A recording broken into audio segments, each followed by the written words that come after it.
Welcome to today's webinar. My name is Timothy Lay. I am the Analysis Manager at ACLED, or Armed Conflict Location and Event Data, the leading source of data on global conflict, and I will be moderating today's session. With this webinar, we are launching our latest report, Between Cooperation and Competition, the Struggle of Resistance Groups in Myanmar. We are joined in this webinar today by Sumon, the author of this report. Sumon is ACLED's Asia Pacific Associate Analysis Coordinator and previously served as ACLED's Assistant Research Manager for the Southeast Asia Desk.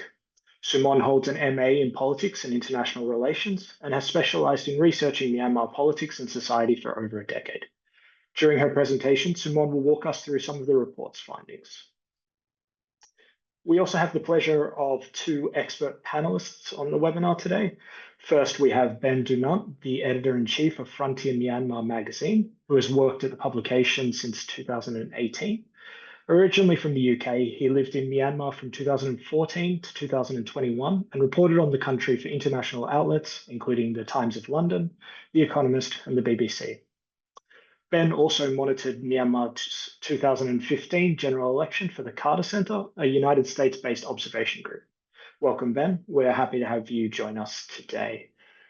We also have on the call Mai from Myanmar, who will be providing us with some introductory comments. Mai is the Assistant Coordinator of BNI Myanmar Peace Monitor, an organization dedicated to monitoring peace and conflict situations in Myanmar since 2013. Since the 2021 coup, Mai has been actively collaborating with local reporters on the ground to gather first-hand information and insights about the evolving situation. Myanmar Peace Monitor itself is an ACLED local partner collaborating with ACLED on data collection. Thank you for joining us, Mai. Before we get started with the webinar, I would like to flag that after Sumon's presentation and Ben's intervention, we'll have the opportunity to answer some of the questions that you shared in the registration form for this webinar. And with that last bit of housekeeping, I'll pass it on to Mai to start us off. Thank you, Mai. Hello, thank you so much. Firstly, I would like to thank ACLED for holding this event and also to the audience for their interest in this session. Sorry, I cannot show my face to you. So I would just go briefly to provide an overview of the situation on the current conflict, and I will just emphasize on the importance of local data collection in Myanmar during this section. So, as you already aware, since the military violence crackdown on peaceful demonstration of the 2021 coup, the conflict in Myanmar has escalated into armed violence, and also this has led to the formation of People Defense Forces, PDF, and local defense forces across the country. And the PDF and LDFs are trained by the long-established ethnic armed organization like KIA and KNLA, CNFAA, and other EAO like KA, TNLA, and MNDAA. So on the ground, there are some PDF which operate under the command of NUG, National Unity Government, while there are other PDF operate independently. Though there are this distinction, we can see that many PDF and LDFs together with EAO collaborate in many operations fighting against the military in many areas of the country, especially in 1027 operation in Northern Shan. We can see that many PDF under the NUG, which is Mandalay PDF, and BPLA and PLA, which are independent, which operate independently, were involved in the operation with three Brotherhood Alliance, MDA and TNLA and AA. So also the success of 1027 operation is also followed by capturing many towns across the country by EAO and PDF. So until today, more than 80 township towns have been captured and controlled by the PDF and EAO. So on the other hand, the ongoing conflict has had devastating impact on civilians due to the military use of brutal tactics, including airstrike, mass killing, burning villages and towns, like that. So since the coup, there has been more than 1,017 airstrike incidents across the country, and civilians are also the primary targeted of the conflict and airstrike. So besides the military junta, they imposed nationwide internet shutdown 6 times and restrict internet access in the specific areas nearly 300 times, according to Myanmar Internet Projects. And this shutdown frequently is consigned with clashes or military offensive to suppress information flow and also prevent report of atrocity from reaching to the public. So as a consequence, the lack of internet and phone access has slowed down and this dissemination of information. So it leads to widespread of misinformation and disinformation. So in this crisis, we believe that access to reliable information and data is crucial for civilian safety and also for documenting crime against humanity and also for analyzing conflict intensity and trends. However, collecting accurate data is challenging as local communities and local people flee due to the conflict and restriction on communication channel like phone and internet cut make it difficult for local to collect the information. So between since 2021 coup, there has been the 33% of the internet shutdown occur in Sagaing region, according to the report. So as Myanmar Peace Monitor, we work closely with reporters from the local area of each state and township. We have had many challenges regarding to the data collection. So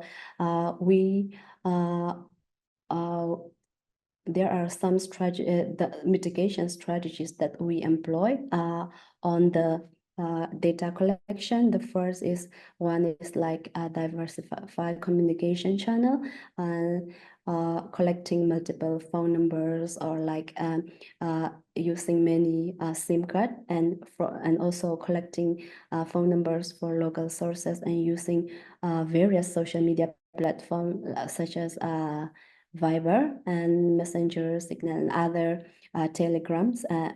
So even when there is phone line cut and when the local people reach the area of internet access, they can send us information directly through this channel. And the other one is like accessing internet zone. So some of our local reporters even travel to the areas when internet access is available, like at the peak of the mountain to send the information. And another one is one regarding to the data verification. When we verify the news or information, we verify with many different sources to ensure the accuracy and reliability. So while this method helps us gathering reliable data, some reports are still delayed due to the time constraint and also verification and confirmation process.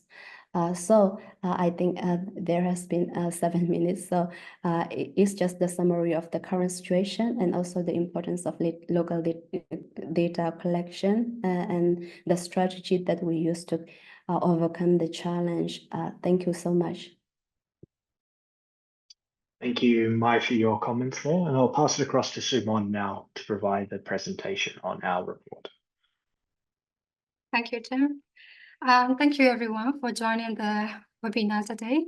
So I'd like to present the findings of the report on armed resistance groups and conflict environment in Myanmar since the military coup. So according to ACLED Global Conflict Index, which measures the conflict with 4 indicators, danger, diffusion, deadliness, and fragmentation, Myanmar ranks the first in ACLED fragmentation indicator. So in this discussion, I'd like to present the report findings in answering 3 questions. What does the most fragmented conflict in the world mean? And secondly, what drove this trend and how did this contribute to overall conflict environment? And finally, what are the challenges and opportunities for the resistance group in Myanmar? Next slide, please. So starting with the first question, the war in Myanmar see many distant armed actors opposing the Myanmar military. ACLED records over 2,600 non-state actors participating in Myanmar's conflict since April 2021. This accounts for 21% of all ACLED recorded non-state armed groups worldwide. And what drove this trend? Myanmar has over 20 ethnic armed groups or ethnic armed organizations operating in ethnic states of the country, ethnically divided administrative boundaries, bordering with neighboring countries. So most of these EAOs have been fighting against the military or the central government since independence from the British colonial rule, although not simultaneously and constantly. So the military regime failed to honor the Panlong Agreement, which guaranteed the rights of ethnic groups and self-autonomy. Instead, they chose to conduct military operations against various ethnic groups. So most of these ethnic groups have been fighting for greater autonomy and self-rule for decades. But after the military stage is attempted coup in February 2021, we saw the proliferation of anti-coup armed groups emerge from communities founded with activists, students, teachers, and those participating in civil disobedience movement in a similar vein to protect civilians from military persecutions. The military excessive use of force and torture and killings and banning villages eventually lead to the formation of pro-democracy people's militias across the country. These armed groups were later formalized by the Parallel National Unity Government, which is the government found by ousted politicians and parliamentarians, calling them People's Defense Forces. So we are seeing now the emergence of PDFs across the country. Some are ethnicity-based and some are territory-based. So about 300 of them have been converted into NUG's PDF battalions, but the rest are acting autonomously as local defense forces. So these groups share the common goal of overturning the military, but differences still exist. Needless to mention their size and their battle experiences, but the major difference lies in their political vision. Some resistance groups prefer autonomy and self-determination, ranging between autonomous region status that United War State Army enjoins and Confederation. And some other groups are happy to be integrated in the future Federal Democratic Union. Next slide, please. So how did this contribute to overall conflict environment? Since the military coup, conflict in Myanmar has spread to at least 321 of Myanmar total 330 townships, including the central Myanmar, which has seen decades of relative peace. Prior to the coup, ACLED records nearly 7,500 political violent events in ethnic states, which is 97% compared to 3% in central Myanmar over the period of January 2010 to January 2021. So following the coup, ACLED records over 26,500 violent events in central Myanmar, in Burma majority regions, which is 63% compared to 37% in ethnic states over the period of February 2021 to October 2024. So according to ACLED conflict exposure, 92% of Myanmar population have been exposed to conflict. Next slide, please. So the report particularly looks at the cooperation and competition aspect between these resistance groups. So from the growth of anti-coup resistance group, new resistance group in 2021 to today, coordination between PDFs, LDFs, and EOs have led to the capture of at least 80 towns, 200 military bases, and 1 military regional command based in La Shan State. We also observed the competition and confrontation between resistance groups, mainly over resources, influence, and territories, and public support, especially in highly contested territories and areas where without power base, in cosmopolitan areas where many ethnic communities reside. In some instances, these competition leads to open conflict between the resistance groups. So ACLED has recorded 306 instances of infighting, but this is 1% of all political violence events recorded since 2021 coup. So the majority of confrontations are concentrated in Shan State, which accounts for 70%. And Sagaing region follows the second with 12%, and Chin State follows third with 8%. So I like to share these case studies in more detail as they highlight unique conflict patterns shaped by intergroup dynamics. Next slide, please. Next slide, please. Let me start with Shan State. In Shan State, we observed the conflict between EOs. ACLED records 236 political violence events across Myanmar, where EOs have been on opposing sides, and 206, like 87% of these are in Shan State. Recent conflict was particularly between non-signatories EOs, and this seems to be affected by the launch of Operation 1027 and territory gains by Brotherhood Alliance, whose members are also non-signatories EOs in like highly contested areas like Kukai, which Kachin, Langhe, the areas but recently controlled by Brotherhood Alliance member. So ACLED records 41 violent confrontations between these non-signatories EOs since the launch of Operation 1027 on 27 October last year, compared to 21 in the same period prior. But in Shan State, cooperation mechanisms such as Federal Political Negotiation and Consultative Committee exist. FPNCC comprise with non-signatories EOs, and many disputes and tensions between the members seems to be resolved through the FPNCC. Next slide, please. Next slide. In Chin State, we observed the competition between resistant alliances. So local defense forces led by Chin Army, CNF, CNA on one side, and local defense forces backed by the Oregon Army, ULA on the other. Although alliances led by CNA, CNF operates in central and northern Chin State, and alliances led by ULAA operates in southern Chin State. The competition over a strategic town like Matubi, which centers between northern and southern Chin State and has access to Rakhine, are very high. Two groups engaged in clashes over the control of Matubi in June this year.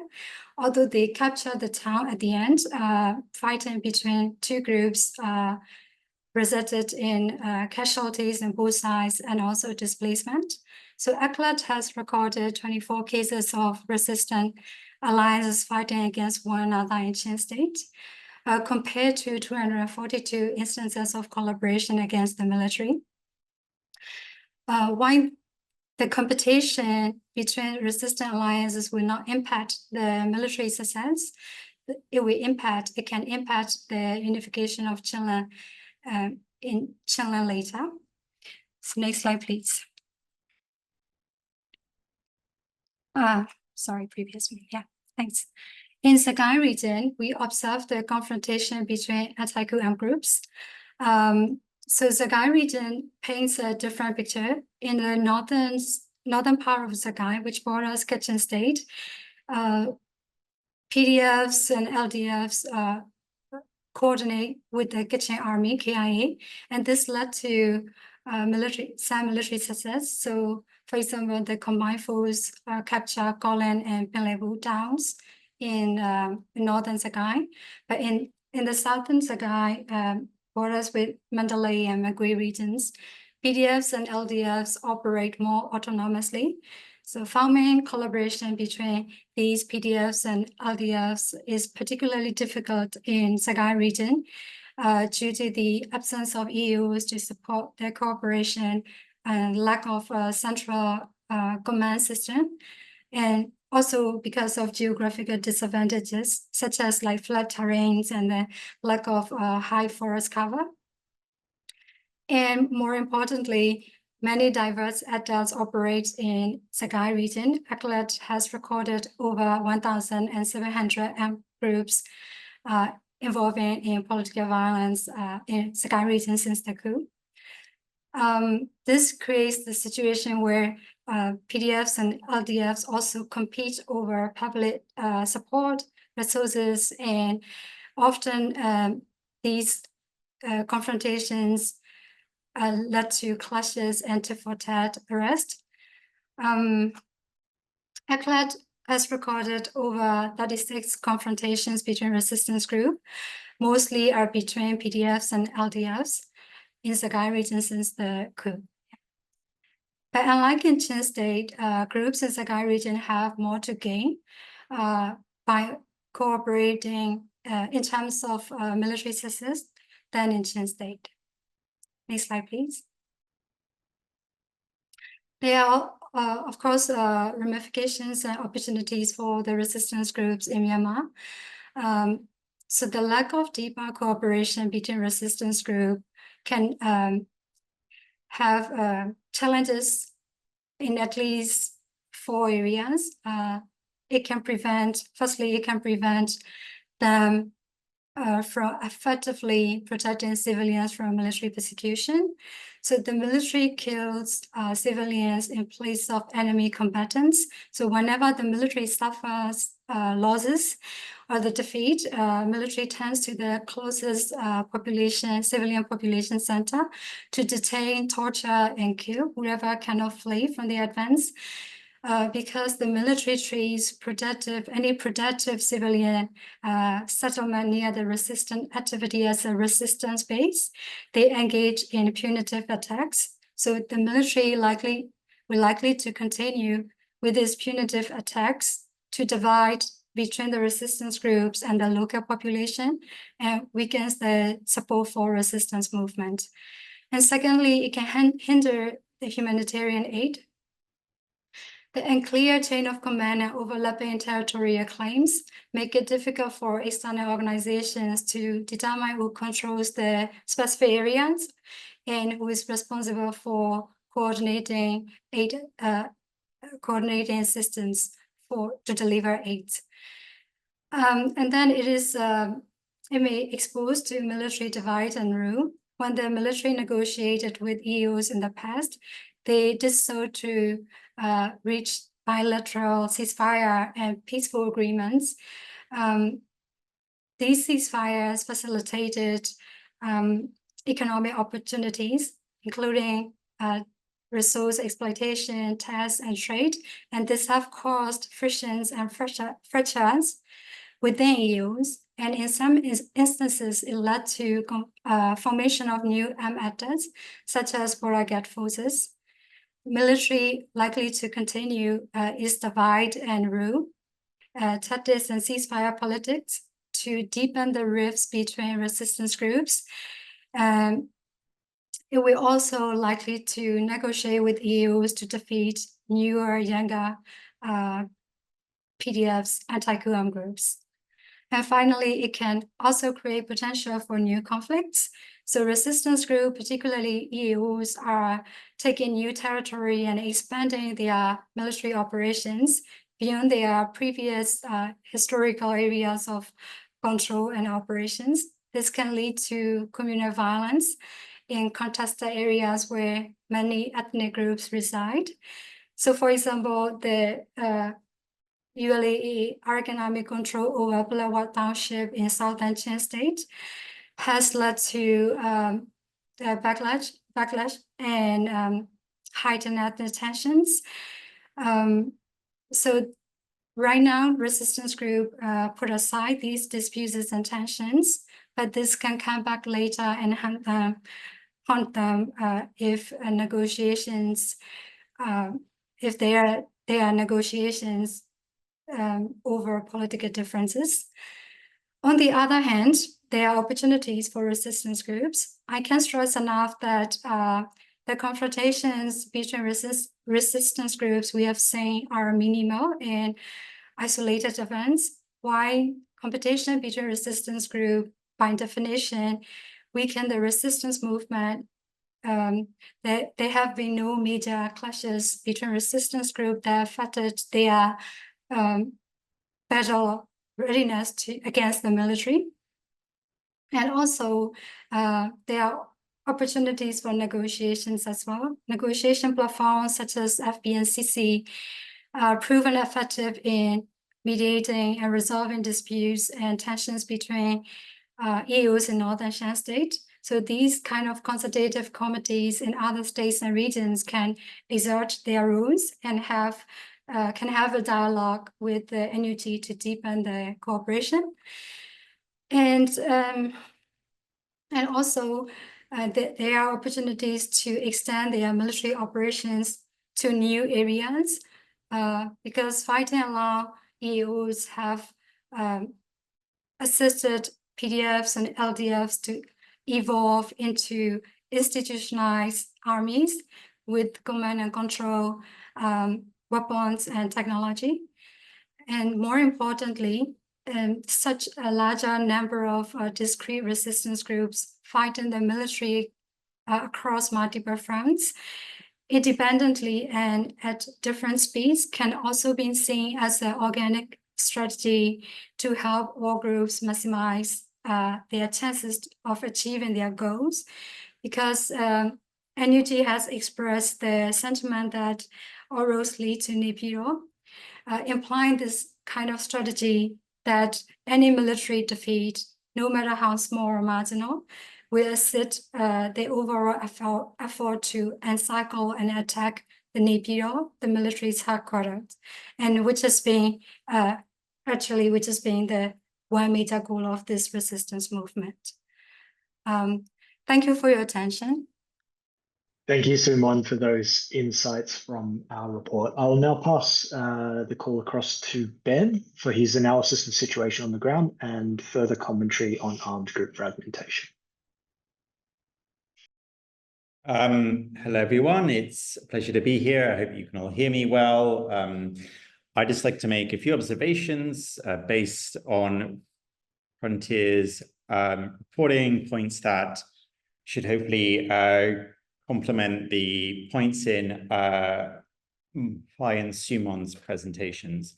Now, I think one important thing when you consider why the conflict appears at least as fragmented as it does is the grassroots and spontaneous nature of the anti-coup uprising.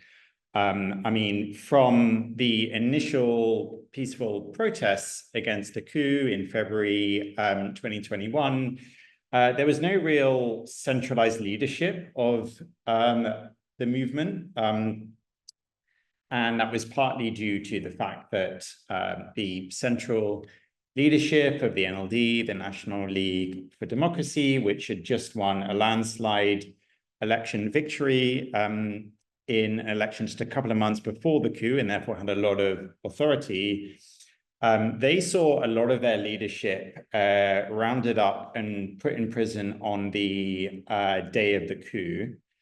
And at the same time, other senior or medium senior leaders of the party around that time were sending rather mixed messages. Some of them were encouraging people not to protest, actually, because then that might give the military a pretext to crack down. So the absence of that kind of leadership, also combined with how widely shared the outrage to the coup was, I mean, it was really a case of enraged citizens across the country spontaneously pouring out onto the streets to protest, the stealing of an election, this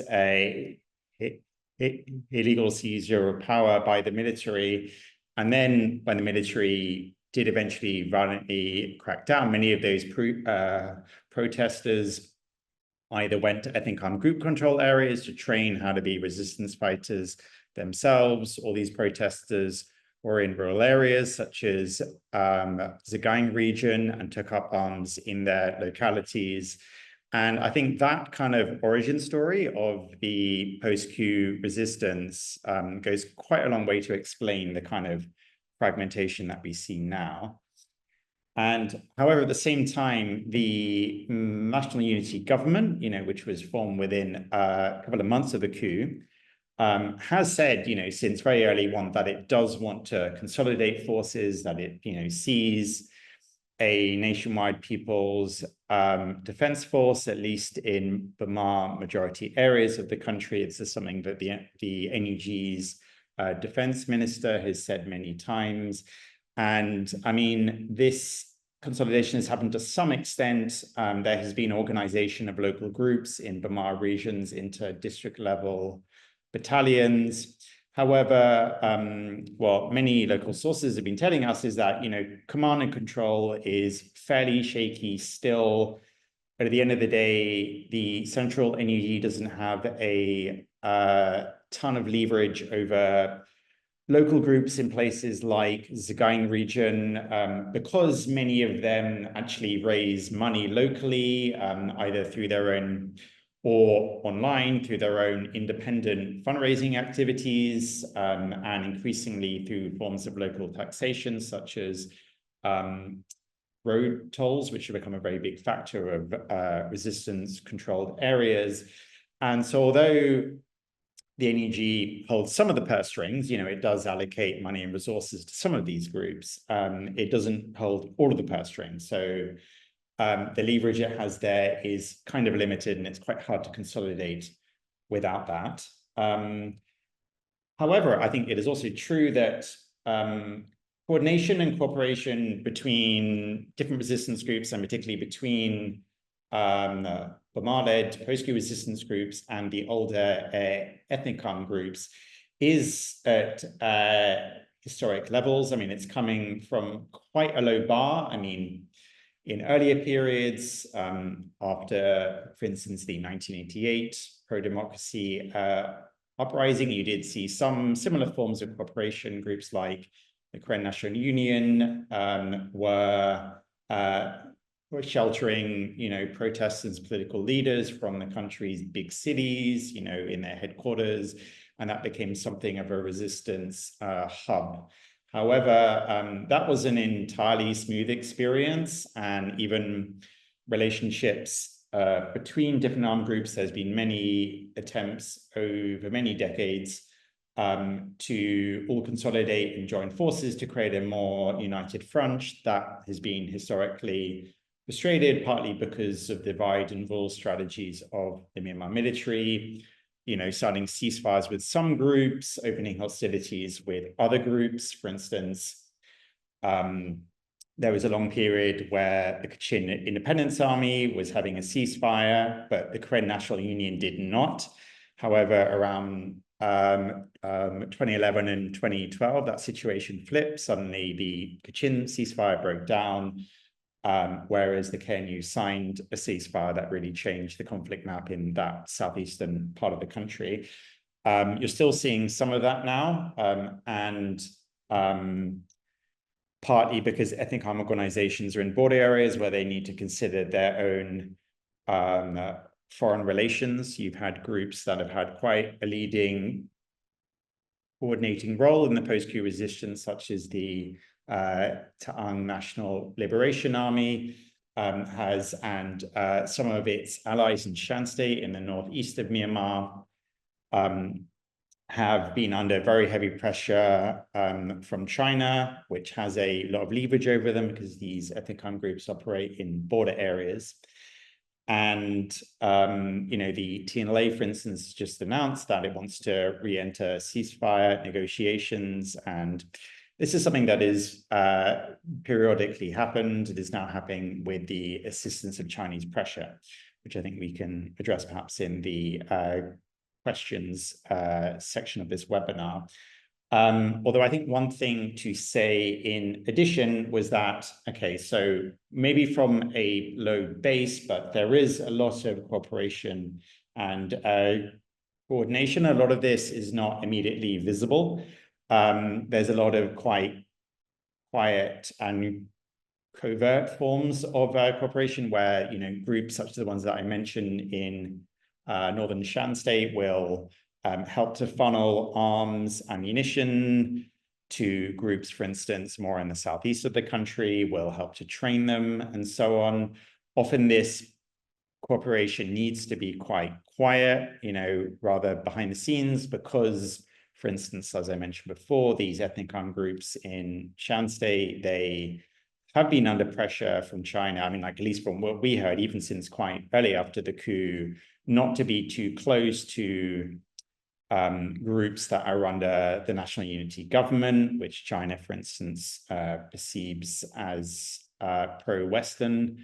But at the same time, this has happened, and this has been, a very important dynamic of the conflict. And I think that also relates to another point, talking about these ethnic armed groups in areas where you have seen big military successes against the military.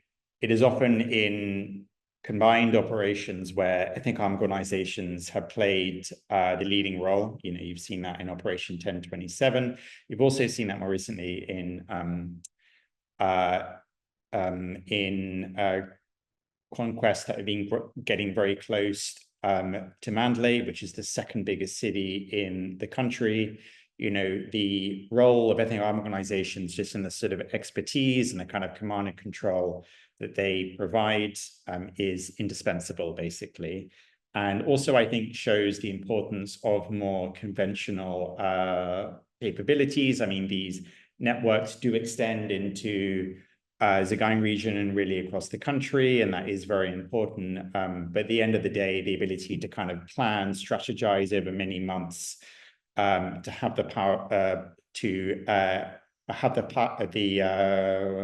firepower to stockpile ammunition, and just to have the kind of experience and know-how to execute a very sophisticated operation. I think those particular skills do tend to remain the preserve of ethnic armed groups of the type that have been around for a long time.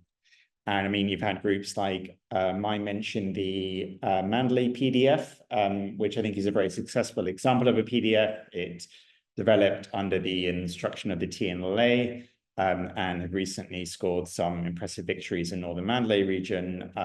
However, other PDFs have not got quite so far. And I think even the example of the Mandalay PDF sort of shows the important role that ethnic armed groups play, which is nonetheless complicated by their need to maintain some kind of relationship with China or whatever country they share a border with. Now, I think I'm just going to stop there because I think I'm at time, and we can talk more on the questions. Wonderful. Thank you, Ben, Sumon, and Mai for your collective insights, ranging from on-the-ground realities of data collection in Myanmar, as well as the historical context and current realities of Myanmar's fragmented conflict environment. As Ben mentioned, we can now move towards the Q&A section of this webinar. And actually building off some of Ben's content there on China, we have a couple of questions that do touch on China's role within the conflict. So Ben, from your perspective, what are the prospects for Chinese support for the Myanmar military ending? And how might this relate to the activities of resistance groups? And as kind of a subsidiary question, how sustainable do you see any peace pushed by China could be in Myanmar, and what can we expect in the months ahead? Thank you. Yes, China's recent closer embrace of the military junta has been very consequential. You know, it is contributed to groups like the TNLA, you know, saying that they want to enter ceasefire talks and so on. And as I mentioned, that does have a big impact on other groups in the country. We've had the military leader, Min Aung visit China very recently. He signed a series of agreements, means that the regime is going to get more support and aid from China, and that's going to help them achieve some of their objectives, such as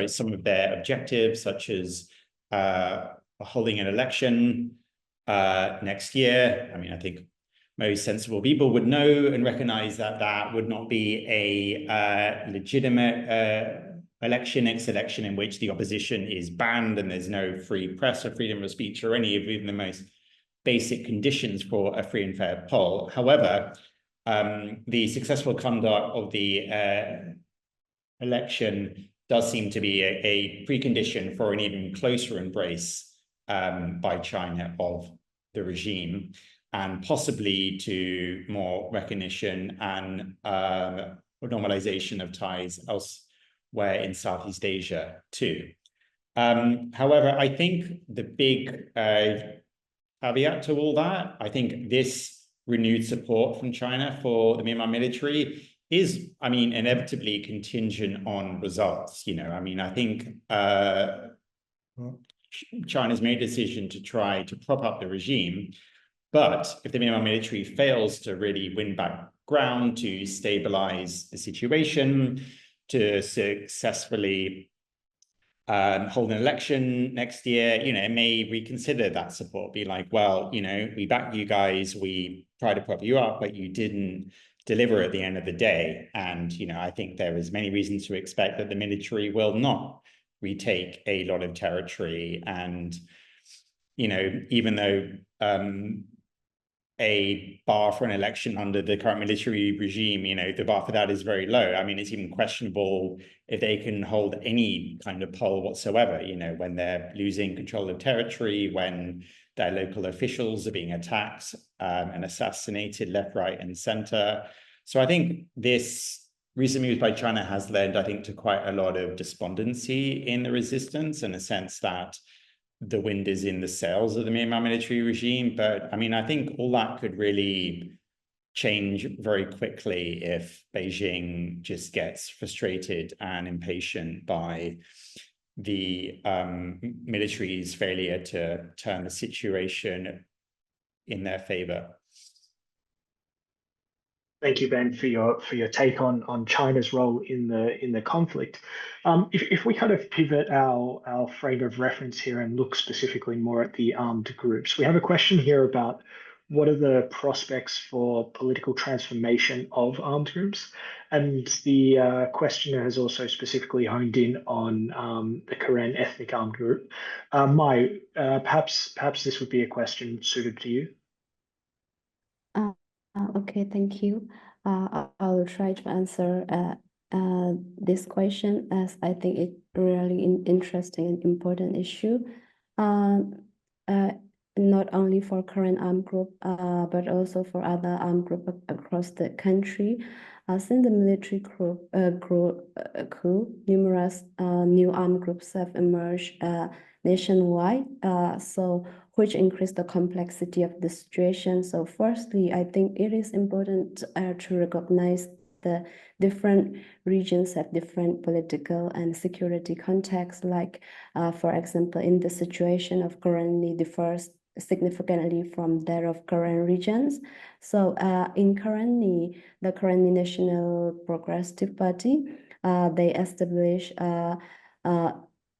they managed to kind of politically negotiate with emerging actors like KNDF. So I think this collaboration led to creation of joint political entities like the IEC Interim Executive Council and the currently State Consultative Council, though this entity remain as different military structure. But in contrast, the current context has I think it has been long marked by division, which stems from religious and political difference, predicating the coup. So the current National Union has taken different approaches in dealing with emerging armed groups within its territory. But until now, we have not seen yet the KNU engage in any political negotiation with other existing or new groups to establish a unified political leadership. So maybe they may have attempted this, but this has not reached a cohesive political entity. That said, various groups have not turned against one another military, and which is the notable and important distinction. And in the case of current armed group, I think I would like to emphasize like two factors that may shape the prospect of a political transformation. And one is like political will, and the other one is the interest and resource sharing. So the willingness of current armed groups to come together under a single political leadership will be a decisive point. And this does not necessarily mean strengthening governance or executive authority under one command, but establishing a unified political leadership is crucial for their future progress. And regarding to interest and resource sharing, at the present, I think various groups have different interests, particularly in terms of will and power. So the ability of this group to negotiate and share their interests equitably will play a key role in determining the future political transformation in the current region. So I think this factor will largely determine whether current armed groups can transition into a cohesive political entity and capable of achieving long-term stability and representation. Thank you. Thank you, Mai.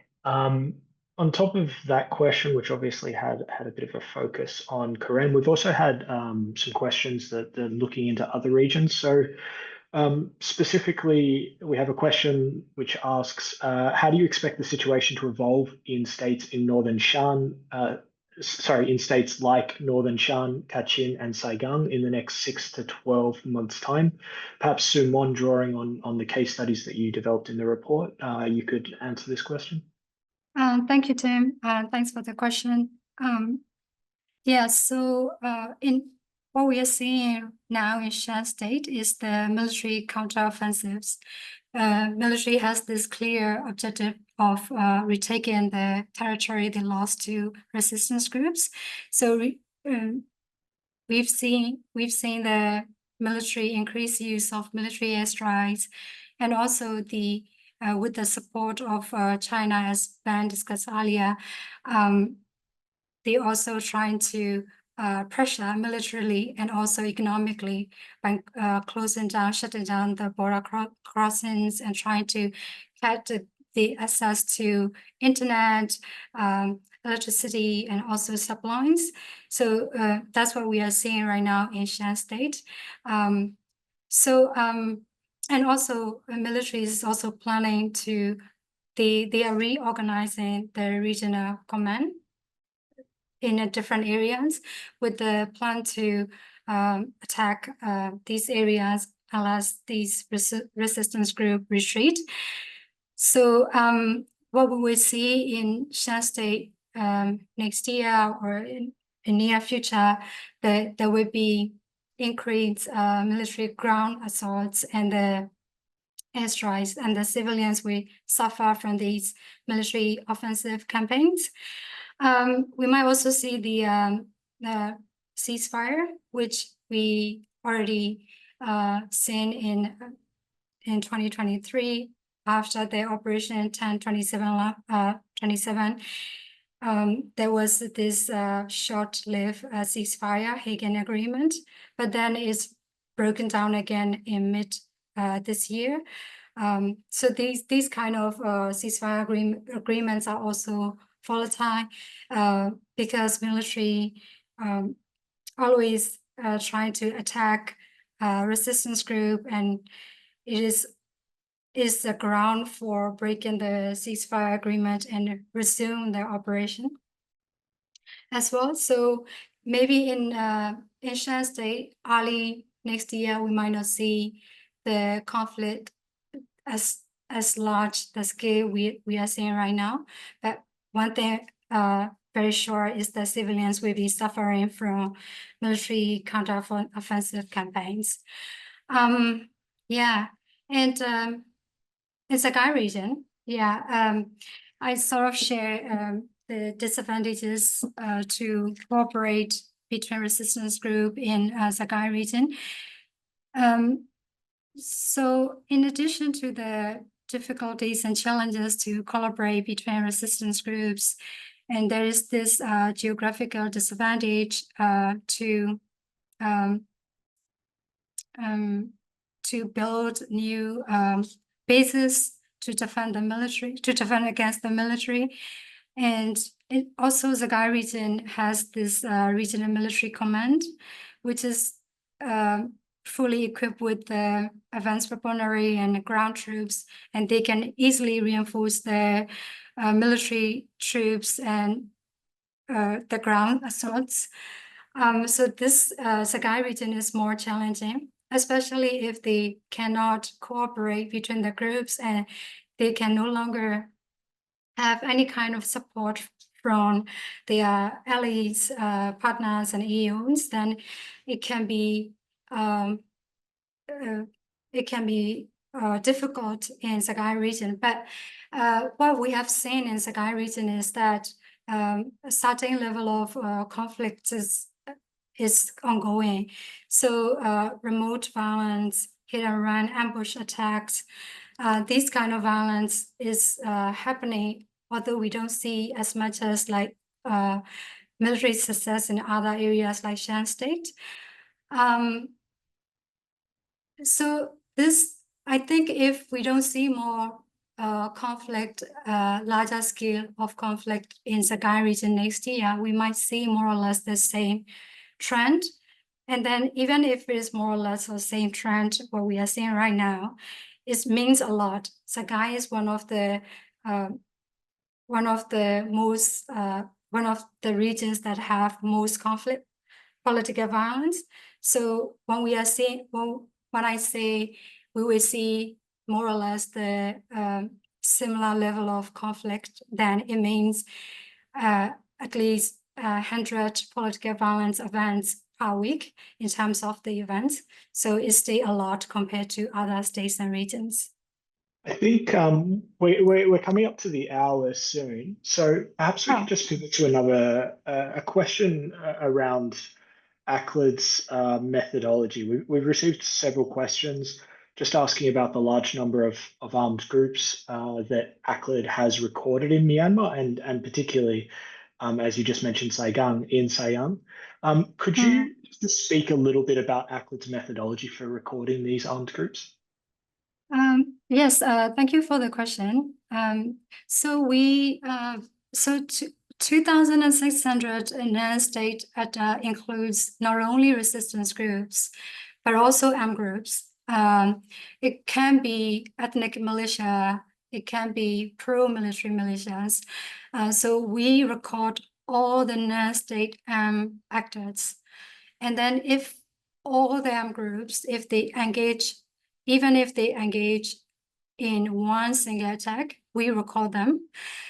This this will allow us to not only understand the evolution of armed groups, but also, so for example, we have seen many armed groups started with one name, but also they changed their name over time, or they form into alliance with the other groups. So we can see this kind of evolution of armed groups as well. So 2,600 armed groups we recorded are since April 21 to now. And we record all the armed groups if they involve in at least one political violence event reported by media, and sources.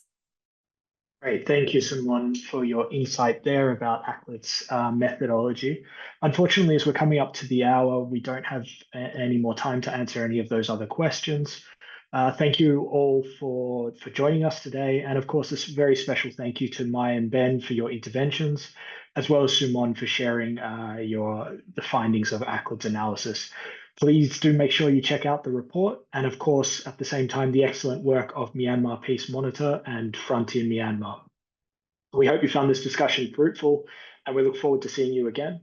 We will be hosting another webinar on Friday, the 10th of January next year that will go over the updated conflict index rankings and the 2025 conflict watch list reports, which will include important insights on Myanmar, which will be also written by Sumon. So be sure to register for that. Thank you, everyone, and I hope you have a nice day.